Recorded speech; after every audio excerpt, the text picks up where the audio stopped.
haid, sakit, musafir.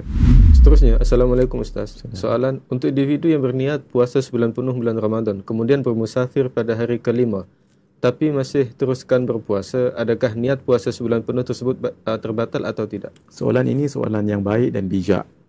Kenapa ketika kita taklid pada mazhab Maliki ataupun yang lebih jelas Imam Malik, kita kena tahu juga perkara yang membatalkan niat sebulan itu.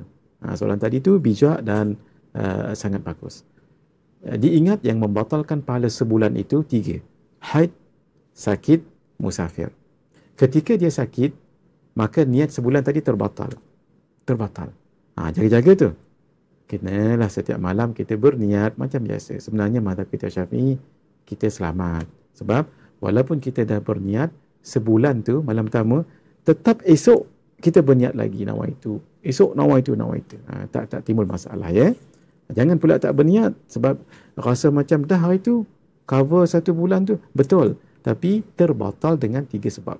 Haid, musafir dan sakit. Alhamdulillah. Nah.